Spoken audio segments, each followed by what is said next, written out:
Izin Bang, Pak. Sahabat, oke. Ya. Sahabat Kanda ini ya. Ya, langsung saja. Kalau ngomong demokrasi hari ini melihat tipe manusia ya. Coba kita bagi 3 tipe manusia di politik dalam negara demokrasi. Pertama ada pragmatis, kedua ada menjilat pantat kekuasaan, ini nanti di skip. Yang terakhir ada tetap berdiri dalam idealisme untuk memperjuangkan kebenaran. Nah, tadi di depan kan sudah disampaikan bahwa kemudian Indonesia menuju 2045 Hijriah kita kan perlu mempersiapkan instrumen gitu ya. Nah, maka kemudian dari 3 poin yang tadi, mana yang perlu kita sebagai mahasiswa itu memposisikan. Nah, lantas di poin pertama pragmatis itu misalnya nyun sewu nggak ini, para dewan misalnya. Terus yang menjilat kekuasaan ya nyun sewune teman-teman masyarakat sipil yang memang sudah berpihak terhadap kekuasaan. Kan ketume urung gue maksudnya. Dan yang terakhir bagaimana kemudian ini jadi PR bersama di kalangan mahasiswa, singkatan idealis gitu kan, memperjuangkan kebenaran. Ketika tadi ngomong Hegel ya, kita sudah menemukan dari antitesisnya itu apa. Kalau bahas isu lokal sebenarnya kan banyak gitu kan. Nah, ini mungkin tolong dijabarkan dari ketiga poin tadi, pemposisian ke depan itu seperti apa.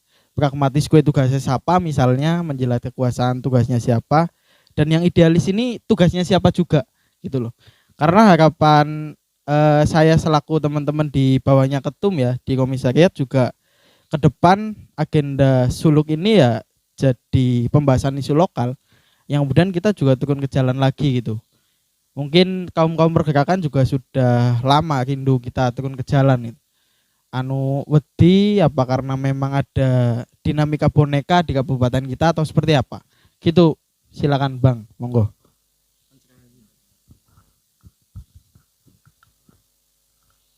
Atau mau yang lain dulu menanggapi? Oh, kita sama-sama kok, silakan Mas. Ya, Mas. Urung diuripin Mas.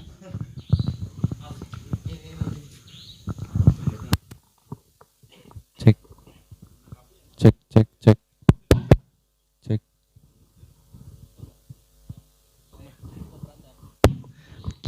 Bertanya mungkin Pak, karena kapasitasnya sebagai peserta. Izin perkenalan, saya Hari dari Panjer School, kalau secara delegasi resmi dari Panjer School. Mungkin mohon maaf sebelumnya, mungkin karena telat, mungkin yang saya tanyakan sudah dibahas, mohon maaf sebelumnya atau sudah tersampaikan. Tapi sebelumnya menarik berbicara tentang demokrasi. Tadi juga masih menyinggung hal yang sama terkait civil society. Aristoteles pernah mengatakan ya, bahwa demokrasi itu hanya akan hanya dapat berjalan secara maksimal di suatu wilayah yang secara kapasitas penduduknya, intelektual penduduknya itu sudah memadai. Nah, ketika di negara atau di wilayah yang kapasitas penduduknya masih seperti Indonesia, secara gradasi intelektual masyarakat itu masih sangat luas, yang terjadi akan menciptakan pasar. Dan itu realitas demokrasi kita hari ini. Nah, berbicara tentang hal tersebut, mungkin yang bisa dibenahi, yang mulai bisa dibenahi adalah yang paling fundamental itu partai politik itu sendiri. Nah, karena pengalaman pernah baca ya, sedikit baca, di Cina, negara yang katanya paling komunis di dunia, justru mungkin bisa dikatakan sebagai salah satu negara demokratis paling baik. Tapi demokratisnya itu terjadi di dalam partai politik itu sendiri. Jadi di mekanisme Cina yang walaupun partainya partai tunggal, tapi mekanisme kaderisasi dan demokrasi di dalam partai komunis itu justru berjalan. Sebaliknya di Indonesia, yang katanya demokrasi, justru praktek-praktek demokrasi itu tidak terjadi di dalam mekanisme partai politik di Indonesia. mulai dari pemilihan ketua di kabupaten, di provinsi, bahkan sampai di tingkat pusat, mayoritas masih feodal atau oligark di dalam mekanisme partai politik Indonesia. Dan sejarah mencatat ketika ada partai yang foundernya itu sudah tumbang, partai itu pecah ya menjadi 7 sampai 8 partai. Golkar hari ini menjadi 7 sampai 8 partai baru. Karena puncak kepemimpinannya itu sudah tumbang. Pun terjadi di partai lain. Caimin di PKB tidak tergoyahkan, Demokrat setelah SBY juga Agus Yudhoyono, Gerindra juga tetap Prabowo dan lain sebagainya. Nah, berbicara tentang demokrasi, mungkin ketika kita bicara kepada masyarakat atau civil society, itu akan sangat terlalu luas. Karena bicara masyarakat, bicara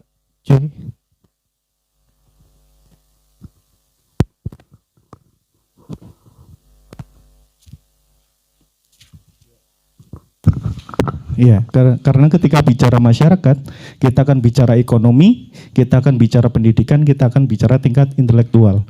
Dan itu butuh waktu yang sangat lama. Nah, mungkin untuk bisa memangkas proses tersebut, partai politik memang yang harus segera direformasi di Indonesia. Nah,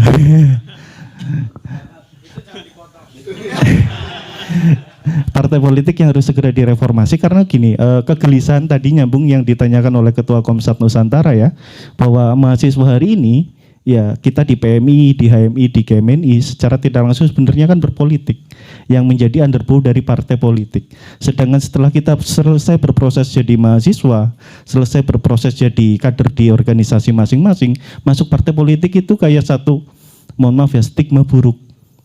Banyak yang masuk tapi tidak mau menunjukkan identitasnya.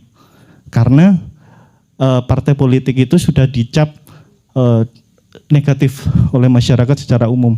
Padahal ketika mau masuk sistem, merubah sistemnya secara undang-undang itu lewat partai politik.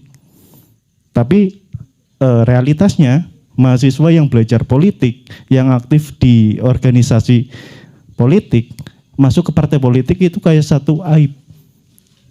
Jadi maunya dia tetap berpolitik tapi tidak mau dicap kader partai tertentu.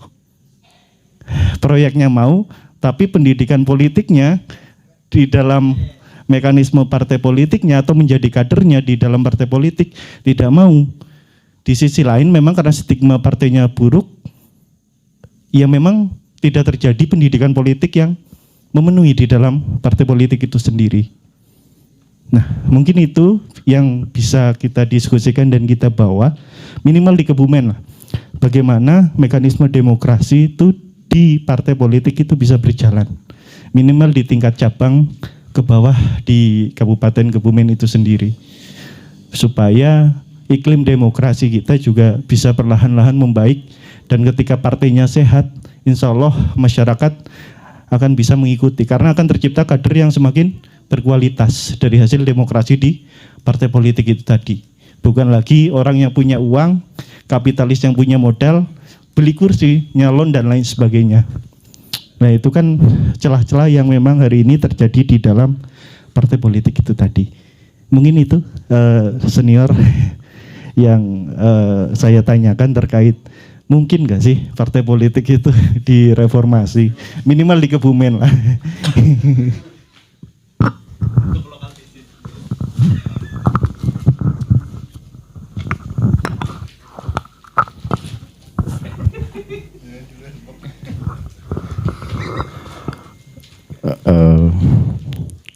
Kalau pertanyaannya mungkin atau tidak ya mungkin. Saya kira bukan pertanyaannya Mas jenengan ya, tapi mulai mendapatkan satu tesisnya, ya kan? Antitesisnya dia menawarkan reformasi apa Mas? Reformasi ya undang-undang partai politik ya. Karena undang-undang partai politik informasinya mau direvisi, itu salah satu bagian yang heboh adalah bantuan partai politik yang kemarin sempat ramai ya, dari 1.000 akan naik 10.000. Berapa? 10 kali lipat itu. Dari 1.000 yang kemarin itu ikuti edit ya. teman-teman partai politik melaksanakan anggaran 1.000 per orang dikali jumlah suara sah yang mengantarkan seluruhnya partai politik masing-masing ke kursi DPR, itulah uangnya. Kemarin berapa Mas totalnya? Untuk tahun kemarin 2024 4 miliar ya, 4 miliar. Pertanyaannya kegiatannya untuk apa? Ya itu hak partai politik ya. Tapi harapan kita kan kegiatannya untuk pendidikan politik kira-kira seperti itu, mencerdaskan ya, mencerdaskan tidak hanya pengurus tapi konstituennya. Kalau semua partai politik melakukan kan menjangkau seluruh masyarakat Kabupaten Kebumen tercerahkan dengan pendidikan politik melalui partai politik yang punya anggaran. Ya, karena ada tidak hanya konsumsi tapi sangu ya untuk yang mengikuti pelaksanaan bantuan politik itu. Karena pertanyaan bukan pernyataan, tesis, bukan pertanyaan, saya sepakat Mas. Sepakat, tapi itu butuh. Kalau tadi Mas Ketum, ya pengawas demokrasi itu termasuk mengawasi pelaksanaan undang partai politik, ya masyarakat sendiri begitu. Itulah yang kemudian ya sulit sekali, tapi bukan hal tidak mungkin Mas. Untuk merevisi undang-undang partai politik agar seleksi ya para politisi itu berjalan. Kan memang idealnya seperti itu ya. Seleksi pengurus kemudian berlanjut ke calon legislatif kemudian yang jadi ya betul-betul orang yang melakukan pengkaderan di internal mereka, orang yang berkualitas, yang paham kalau dia dipilih kemudian mewakili itu manajemen distribusi sumber daya APBD-nya kembali ke masyarakat. Kira-kira seperti itu ya. Wong wis sudah dibayar, ngapain geleti pokir gitu kan? Uang rapat juga banyak, rapatnya wakil banget itu kan. Bawaslu ya aman-aman tuh undang rapat tuh. tapi ya yang mendapatkan honor rapat kan ya yang mulia anggota dewan tuh ya. Iya, apalagi nanti ya editor apa pekerjaan lainnya begitu ya. Sudah anggota dewan tapi duwe CV gitu kan, duwe PT, nggak ngarapi proyek gitu. Ya itu fakta yang ada. Saya kira selama norma administrasi ya memenuhi kan tidak masalah gitu ya. Karena hukum kita kan ya legal formal seperti itu ya, selama apa sih angel teman ngomongnya ya dadakan kikuk gitu ya. Normanya terpenuhi ya sudah selesai gitu. Tapi intinya saya sepakat Mas, saya sepakat reformasi undang-undang partai politik itu pun nanti undang-undangnya mungkin akan politis lagi gitu ya, yang menguntungkan mereka tidak menguntungkan warga masyarakat, kira-kira seperti itu. Terus kepriye ya? Terus kepriye? Kondisinya mau kayak gini ya begitulah. Lagi-lagi kembali pada teorinya Ibnu Khaldun, penguatan civil society, solidaritas masyarakat untuk sewaktu-waktu menghadapi kondisi negara yang amburadul. Buktinya ya 98 yang mereformasi menurunkan Soeharto siapa? Kan mahasiswa sebagai elit warga masyarakat toh, sebagai yang berani maju, berani bicara, berani mendesak, berani menuntut, kan ya mahasiswa. Tidak mungkin warga masyarakat biasa begitu tanpa pengawalan dari mahasiswa datang sendiri ke sana, turun, nggak mungkin. Maka penguatan civil society menjadi jalan keluarnya untuk menghadapi sewaktu-waktu kondisi negara yang tidak jelas, amburadul, ya kan? Siklus peradabannya itu 98 telah hancur, kemudian tumbuh kembali sampai sekarang masih tumbuh dan diharapkan tahun 2045 mencapai puncak kejayaan. Kan kira-kira seperti itu. Ya mudah-mudahan jaya lah ya, sejahtera, wis ora ono sing nganggur gitu kan, kuliah juga kepenak. Zamanku kuliah kan aduh jan arep mbayar priwe. Wis adol-adol wedhus PT ora cukup baik gitu. Tunggu tanggane. Saya kira itu Mas, saya sepakat. Monggo Pak Ikhwan yang bagian pertanyaan 3 ini sulit sekali gitu. Saya jawab secara akumulatif saja ya. Jadi apa yang disampaikan oleh Mas Heri itu sama dengan yang disampaikan oleh Komandan Korea Bambang Pacul kan begitu. Bambang Pacul pun mengatakan seperti itu, bahwa kalau mau menyalahkan, yang disalahkan ya partai politik. Karena pemegang kekuasaan yang ada di Indonesia ini dari partai politik. Maka kira-kira mereka akan lebih ngikut ke ketentuan tata negara atau ke ketentuan ketum partai? Ini saya hanya melanjutkan kesimpulan dari Pak Bambang Pacul tadi. Nah, sehingga semacam ada lingkaran yang apa di bajunya Mas Ketum itu loh, repeat itu loh. Bali-bali ini, bola Bali ini yang menurutku itu terus bolak-balik. Nah, saya sebenarnya ingin ngomong lingkaran setan tapi kan ribe kayak gue loh. Sehingga persoalannya tadi yang disampaikan oleh Pak Badrus, dalam konteks revisi undang-undang pemilu, undang-undang partai politik, undang-undang pemilu, yang melakukan revisi siapa? Eksekutif dan legislatif kan begitu. Siapa mereka? Nah kan repeat maning kan. Maka kalau kita kontekskan dalam civil society yang kemarin, sebenarnya people power yang menggema di medsos kemarin itu cukup menarik, sayangnya ditumpangi politik begitu loh. Sayangnya itu. Sehingga tidak genuine dari masyarakat itu sendiri. Hanya gaduh di media sosial tetapi tidak di alam nyata yang ada. Karena kalau kita kembali merujuk pada 98, tumbangnya Soeharto itu karena apa? Karena tidak adanya stabilitas harga. Tidak ada, artinya hal-hal yang berkaitan dengan basic need masyarakat itu tidak terpenuhi. Sehingga masyarakat kemudian terusik. Nah, kalau kemudian kita mau menggunakan pola yang sama seperti tahun 98, hal itu tidak dirasakan oleh masyarakat. Semua saat ini masih aman-aman saja gitu loh. Maksudnya ya ada bahwa harga mahal dan seterusnya, tetapi secara basic need masyarakat terkendali begitu. Nah, cara mengendalikan masyarakat paling mudah ya dengan mengendalikan basic need-nya itu tadi. Maka berarti kan membutuhkan pola lain untuk melakukan reformasi undang-undang yang ada. Tidak harus menunggu situasi seperti 98, tapi menggunakan apa? Gerakan kaum intelektual. Pertanyaannya sekarang, meskipun tadi saya juga nggak sepakat Mas Heri menyebut organisasi teman-teman ini sebagai underbow dari partai, itu sepenuhnya tidak demikian itu. Karena kader-kader dari organisasi ini juga bermacam-macam kemana-mana maksudnya. Dan kalau kita tarik lebih basic lagi, supporting SDM dari partai politik itu siapa? Aktivis mbok. Iya kan? Jujur aja aktivis begitu loh. Iya kan? Enggak apa ini pandangan praksi apa? Nah, sehingga kalau kemudian persoalannya ada di partai politik, kaderisasi partai politik dianggap tidak jalan, sumber SDM di partai politik ini dari mana?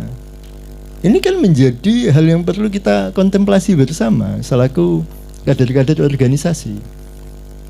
Atau kemudian ada pernyataan sikap dari segenap ketua umum Cipayung Plus gitu kan.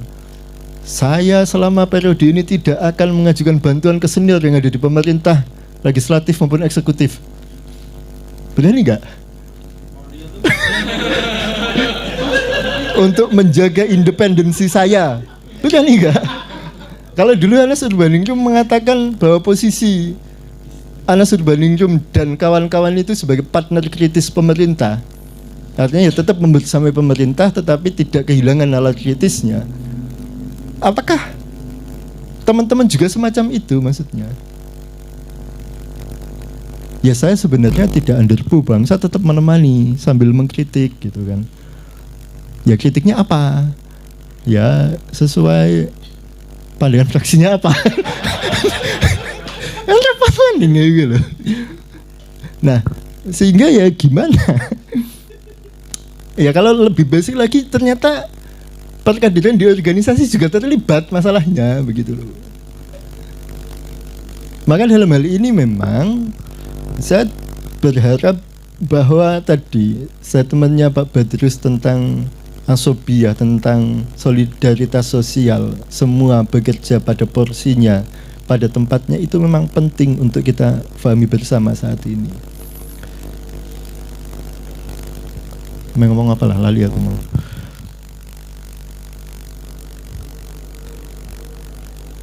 Apa sih? Yang ya, Ibnu Khaldun, benar. Sehingga kalau kemudian ada generasi perintis, generasi pembangun, generasi penikmat, lalu generasi perusak, maka kita melakukan identifikasi atas posisi diri kita ini pada generasi yang mana. Kemarin saya diskusi panjang dengan Mas Ketum PMI. Jangan-jangan kita pada posisi generasi penikmat yang kemudian kita berada pada comfort zone, sehingga kita menganggapnya ini fan-fan semua saja. Dan kemudian tinggal nanti fantasi risaah, kan begitu. Tinggal tunggu hari kehancurannya. Nah, maka untuk kita supaya tidak terjebak pada zona nyaman dan secara etis juga memiliki hubungan yang baik dengan para senior, para alumni, ya kita melakukan kegiatan semacam ini untuk merawat nalar. Lalu kemudian mengembangkan pada basic-basic yang lainnya.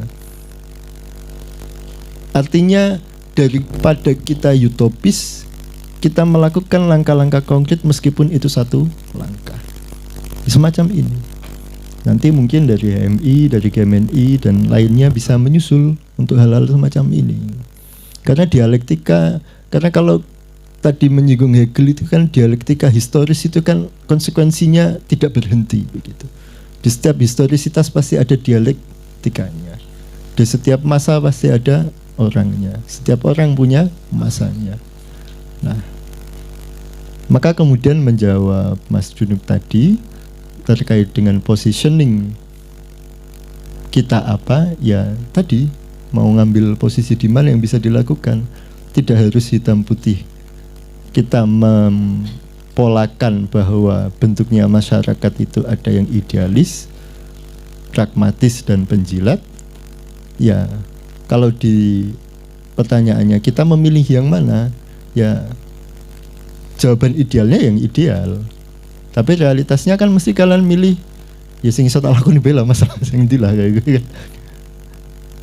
Artinya ya apa? Ini merupakan ikhtiar dari teman-teman semua untuk merawat nalar yang ada sehingga tidak terjebak pada comfort zone itu tadi. Karena saya yakin kita belajar dari sejarah peradaban dunia. Persia yang sebegitu megahnya pada waktu itu runtuh nggak? Runtuh. Lalu kemudian Roma yang sebegitu megahnya runtuh nggak? Kerajaan Majapahit yang sebegitu hebatnya runtuh. Indonesia kira-kira akan menghadapi situasi semacam itu atau tidak? Pasti pada saatnya nanti kita akan menghadapi situasi yang demikian itu.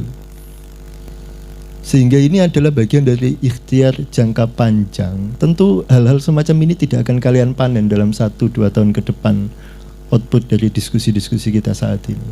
Tapi yang lebih penting adalah rekan-rekan organisasi ini membuat satu kultur budaya yang itu diwariskan dari generasi ke generasi dalam konteks melakukan merawat nalar kritis anggotanya. Dan realitasnya memang tidak bisa kita nafikan. Kebutuhan dari setiap organisasi untuk membangun jejaring kemanapun itu tadi. Tapi setidaknya diimbangi dengan merawat nalar-nalar kritis semacam ini. Seperti ada gerakan Panjir School, lalu nanti yang lain membuat gerakan apa. Kan begitu bagian dari upaya untuk civil society-nya terjaga begitu loh. Nah, saya kira itu tambahan dari saya. Terima kasih. Menambahkan ya soal idealisme, Mas. Adalah dua hal berbeda antara idealisme dan mengambil sikap ideal atau tidak ideal. Kalau idealisme kan dia keinginan ideal loh, konsep ideal memang seperti itu. Ada pepatah mengatakan bahwa kalau politik tidak dimasuki orang baik, sudah pasti hancur. Wong orang baik masuk politik aja nanti ikut hancur. Apalagi kalau politik tidak dimasuki orang baik. Tapi ini perspektif, betul ya, perspektif dalam arti politik yang dimaknai politik itu kotor. Tapi politik perspektifnya banyak sekali. Politik itu mulia, politik itu keniscayaan, politik itu kewajiban, suci, dia konsep ideal, yang kotor adalah orangnya, kan begitu ya. Ya, sistem demokrasi kita menuntut kepartean untuk menghantarkan perwakilan dari kedaulatan rakyat itu melalui partai politik. Tapi logikanya kalau medianya kotor, kira-kira hasilnya kotor, kira-kira seperti Mas, maka harus ada reformasi. Sudah sampai sintesis sebetulnya dia. Tinggal seperti apa, siapa yang melaksanakan untuk melengkapi sintetis itu. Itu Mas, jadi soal idealisme sama sikap tidak ideal itu adalah dua hal berbeda. Ya Mas Anas ya dia punya pandangan ideal, kemudian dianggap masuk partai politik, kemudian dianggap tidak menjaga idealisme, dua hal yang berbeda. Perspektif dari apa ya, ini di skip nggak ya? Teman-teman intelijen, tapi yang di TNI begitu, memandang sesuatu itu selalu harus dua perspektif, jangan satu, nanti pasti salah. Misalnya gini, untuk memandang sesuatu itu harus dua perspektif minimal, pakai kacamata perbintangan, apa itu, mikroskopik dan teleskopik ya. Jadi akar masalahnya dipandang betul secara detail, tapi juga yang menyebabkan masalah itu timbul harus dipandang secara menyeluruh, melingkar, harus seperti itu. Jadi nggak bisa berdiri sendiri perspektif teman-teman intelijen itu. Cere tapi ya, cere. Ngobrol sih, jangan-jangan dia ngarang, karena kurang ngerti. Seperti itu ya, jadi nyambung tadi akar masalah di partai politik ya. Memang masalahnya tidak hanya di partai politik aja Mas, tidak hanya di undang-undang, sudah undang-undangnya seperti itu, tidak hanya di orang, tapi kondisi keseluruhan. Misalnya Kebumen masih miskin gitu kan, dan sebagainya. Atau secara keseluruhan ya, di Indonesia gitu orang miskin dan kaya 1:600.000, ini kan persoalan. Coba panjenengan tanya, Freeport itu menghasilkan sekian ton setiap tahun emas. Logikanya di mana coba? Sedangkan teorinya menurut siapa ya? Ini populer juga. Itu cukup kalau dikelola Indonesia sendiri, itu cukup mensejahterakan semuanya, bahkan menggaji yang pengangguran gitu. Itu cukup hasil emas Freeport itu. Tapi kemudian dia dikuasai dalam waktu yang sangat panjang, 50 tahun, kemudian kontraknya ujuk-ujuk 50 tahun lagi gitu. Katanya sekarang 51% penguasanya di Indonesia, tapi apa? Nah, soal sumber daya kekayaan emas itu kan sampai hari ini coba siapa yang bisa menjawab? Kok bisa tetap dikuasai Amerika? Coba. Padahal itu kedaulatan kita. Buktinya dipaksa, apakah takut perang gitu kan? Karena negara kita kepulauan, penak dibom gitu kan, selesai gitu. Saya nggak tahu. Coba siapa yang bisa menjawab itu? Kenapa Indonesia tidak bisa mengambil 100% pengelolaan Freeport dan tambang-tambang yang lain? Maksudnya adalah titik poinnya, sistem kepartean yang menghantarkan permusyawaratan ya, perwakilan di pemerintahan dari kedaulatan rakyat itu, ya mengelola seluruh tambang dengan baik, kan begitu. Sehingga orang perlu utang. Jere kampanye ya, presiden yang orang perlu utang ya, tapi faktanya kan utang segede-gedenya gitu. Karena utang bagian dari yang akan dikelola di APBN. Saya kira itu Mas, jadi idealisme teman-teman senior mantan aktivis 98 itu ya nggak mau dituduh pragmatis, oportunis, enggak. Oke, saya terima kritik saudara, saya mungkin tidak menjaga idealisme, tapi saya tetap punya pandangan idealis. Gitu jawabnya pasti. Kan begitu ya? Iya, jadi nanti dikaitkan dengan agama. Sesuatu yang absolut benar, misalnya ayat Al-Quran, hadis, disampaikan oleh pendosa sekalipun tetap benar, kan begitu kan? Ya kan ayatnya tetap benar toh, sekalipun yang menyampaikan adalah pendosa. Kira-kira seperti itu ya, soal idealisme dan sikap tidak ideal. Teman-teman aktivis yang membuat melongo, loh jebule pada baik, nang dhuwur ketika masuk ke partai politik dan pemerintahan. Tapi coba dibayangkan kalau partai politik tidak dimasuki oleh orang-orang baik, kayak apa coba partai politik? Orang-orang baik itu maksudnya orang yang kompeten, punya pemahaman regulasi yang bagus, punya pengalaman yang bagus, kemudian masuk ke partai politik. Kan begitu. Repotnya kan teman-teman kader partai politik masuk dalam keadaan nol. Ingin dididik kan seperti itu. Sementara pendidikan mungkin ya di partai politik nggak jalan. Sehingga yang muter-muter mending. Nah, terus piye? Apakah siklus peradabannya siapa? Tadi saya ngomong. Lupa. Itu akan berjalan. Tumbuh, puncak, menurun, hancur. Tumbuh lagi, puncak, menurun, hancur. Apa mau seperti itu?